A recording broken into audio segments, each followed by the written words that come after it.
G'day. F1 penalties can flip a race, a championship, and a fan's mood in seconds. They're often controversial, but how are they decided?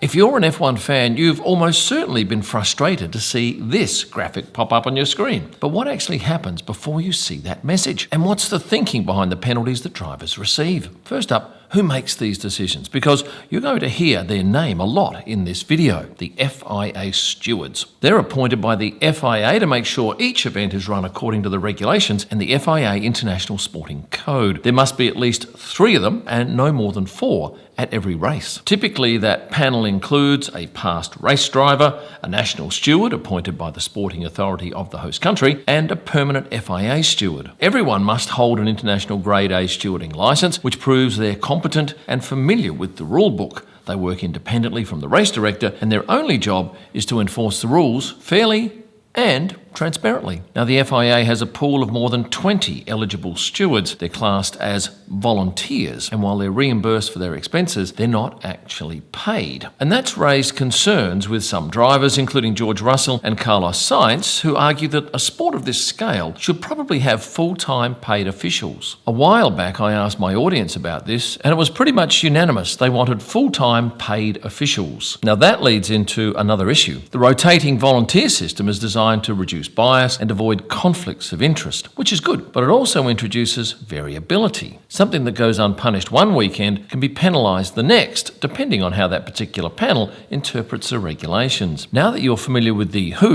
the stewards, let's dive deeper into what happens when something goes wrong on track. For example, 2 drivers coming together on track. The race director would report that incident to the stewards if he or she believes a rule's been broken. The stewards can also note an incident, so it doesn't have to come from race control. If the stewards note an incident, that simply means they've seen it. At that stage, they may decide to investigate it or not. If they choose to investigate, viewers will see another graphic on screen that lists the drivers involved and notes the incident as under investigation. Sometimes the stewards decide to look at something after a session or after the race. In those cases, the driver or drivers involved, as well as a team representative, are summoned to the stewards' room after the race to discuss it and plead their case, as was the case in Vegas last year when both of those McLarens were disqualified. Now, once an incident is under investigation, the stewards start gathering evidence. That includes TV cameras, onboard cameras, telemetry data, and any other relevant information. They then consult the FIA sporting regulations, a detailed 100-page rule book that spells out which offences are punishable and what the standard consequences are. If the stewards decide that everything was within the rules, or they don't have enough evidence or reason to punish anyone, they'll issue a decision along the lines of no further action or no further investigation required.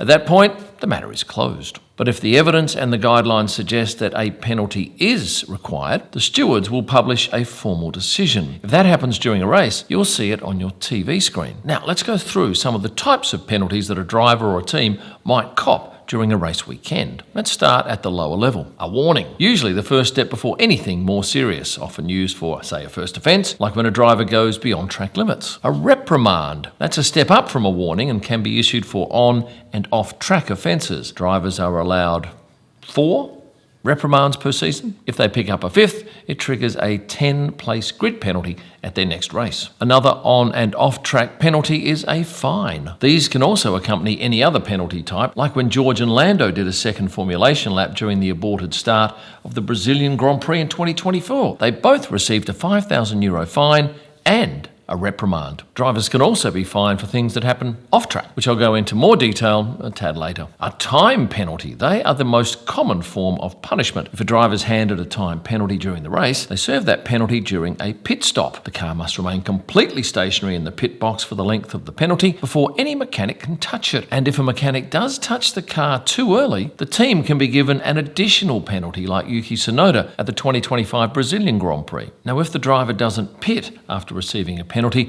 that time simply added onto their race time at the end. And time penalties can be issued after the race, which can drop a driver down even further in the order. Next up, a drive-through penalty sees the driver having to pull into pit lane, drive through at the restricted pit speed limit, 60 or 80 kilometres an hour, without stopping in the box, and then rejoins the circuit. From the moment the team is told about the penalty, the driver has 2 laps to serve that. Next up, a stop-and-go penalty. Like the drive-through penalty, once it's been issued, they must serve it within 2 laps, with the driver entering pit lane, stopping in their pit box for the specified time, and then rejoining the race. The mechanics, though, are not allowed to work on the car. A grid penalty forces a driver to start lower down the order from where they qualified. They can be given as a 5-place penalty or a 10-place penalty. And for serious or extreme rule breaches, the stewards can disqualify a driver or team from the current session or race, or even suspend them from the next event. Both Ferraris were disqualified after the 25 Chinese Grand Prix after their cars failed post-race technical inspections.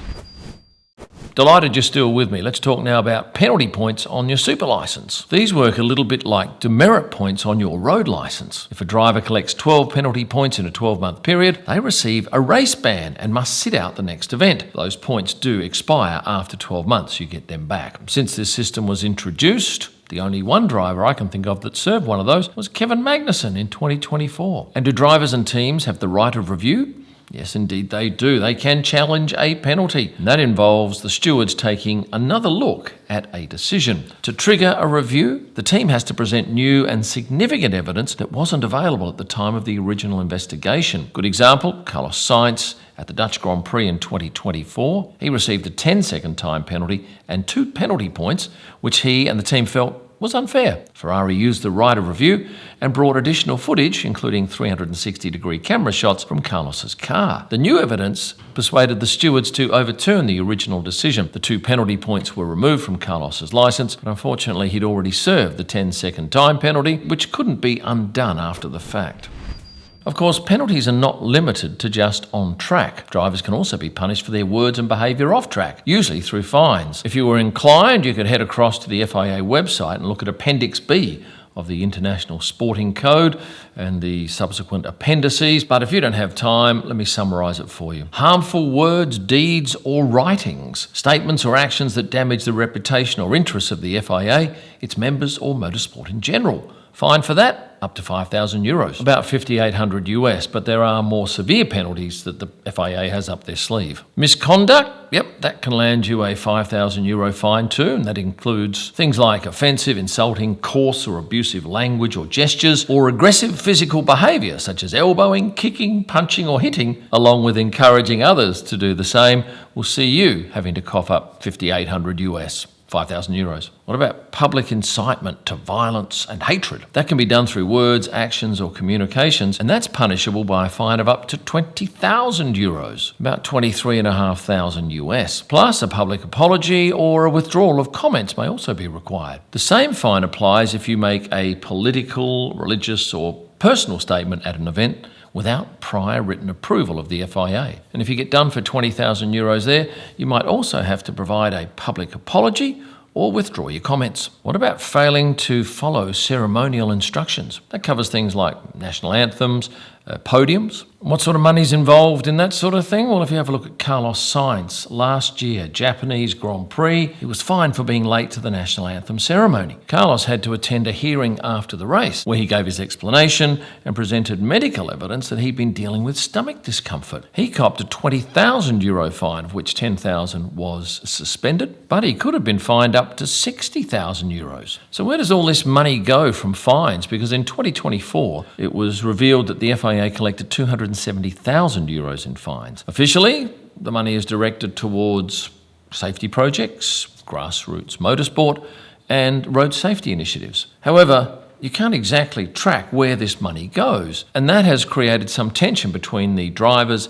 and the FIA, and there have been calls from those inside and outside the paddock for clearer reporting. And to finish, here are a few notable examples that show how wide the range of penalties can be. Spygate, 2007, McLaren fined $100 million for possessing confidential Ferrari technical information, one of the largest fines in sporting history. Kimi Antonelli last year was fined the princely sum of €100 for speeding in pit lane by just 0.9 of a kilometre per hour, which shows that even the tiniest infractions are punished. And the last one, Max Verstappen, 2024, penalised for swearing during the Singapore Grand Prix broadcast, with his punishment being community service work in Rwanda. Now, before you go, for those of you unsubscribed, and that's about 50% of you watching, could you please hit that subscribe button?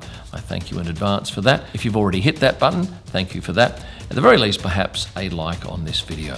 And for a whole lot of extra content, this is where you need to look. Thanks for watching, and stay passionate.